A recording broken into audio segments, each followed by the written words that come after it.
नमस्कार दोस्तों, मैं देवराज और आज की मेरी क्लास इंग्लिश स्टडी लवर्स में आपका स्वागत है। यदि आप मेरे चैनल पर पहली बार विजिट कर रहे हैं तो चैनल को प्लीज सब्सक्राइब कर दें और बेल आइकन को दबाना ना भूलें। आज की इस ऑनलाइन क्लास में मैं आपके लिए प्रीपोजिशन अपॉन टॉपिक को कराऊंगा जो बहुत ही छोटा है, और यदि इस वीडियो को आपने अंत तक देख लिया तो इससे संबंधित कोई भी समस्या या प्रॉब्लम या एरर आपके दिमाग में नहीं रहेगी और पूरा ही टॉपिक क्लियर हो जाएगा। तो वीडियो को स्टार्ट करते हैं। तो दोस्तों, सबसे पहले हम जो टाइटल है वो है अपॉन। अपॉन का यूज कहां होता है और इसका फर्स्ट जो नियम है वो बहुत ही इंपॉर्टेंट है और यही अक्सर करके इसका वन एंड लास्ट नियम है। यानी एक ही नियम के तहत पूरा ही अपॉन का प्रयोग इसमें आ जाता है और एक ही नियम के तहत आपको पूरी ही चीजें समझ में आ जाएंगी। यानी इसका प्रयोग कहां होता है ये देखेंगे कि एक क्षेत्र से दूसरे क्षेत्र में गति करते हुए जाना। यानी हम इस चीज को ऐसे समझेंगे कि यहां पर कोई टेबल है, यहां पर ये कोई टेबल है और टेबल यहां पर कोई कैट है यानी बिल्ली है।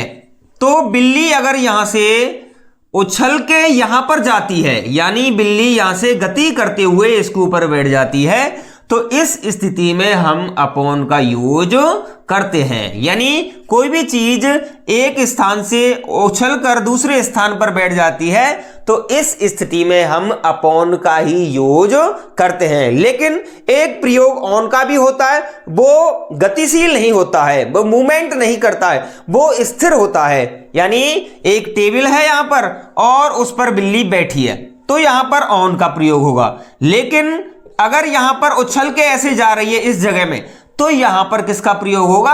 अपॉन का प्रयोग होगा। एग्जाम्पल के माध्यम से समझेंगे कि द मंकी जंप्ड, मंकी उछला एंड सेट अपॉन, बैठ गया back of the table, table पर।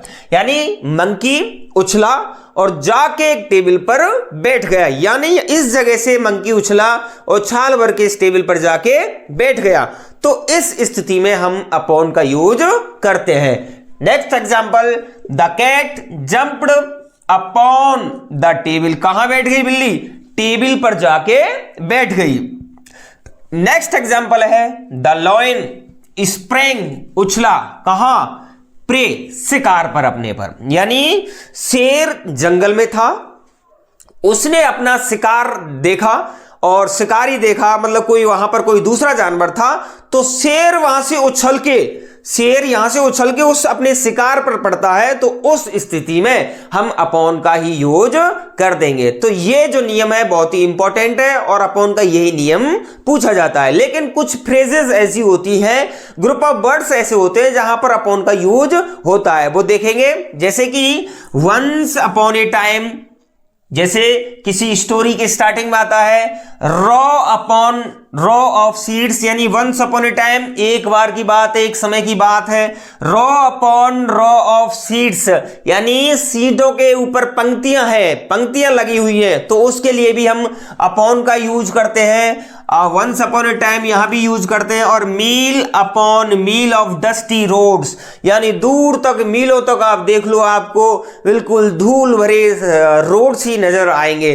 तो इन आदि ऐसे शब्द हैं जिनमें अपॉन का ही यूज होता है। तो दोस्तों, मैं आशा करूंगा कि आज की वीडियो आपको बहुत ही अच्छी लगी होगी। यदि वीडियो अच्छी लगी है तो वीडियो को लाइक कर दें, हमारे चैनल को सब्सक्राइब कर दें और दोस्तों के लिए इस वीडियो को शेयर कर दें। धन्यवाद।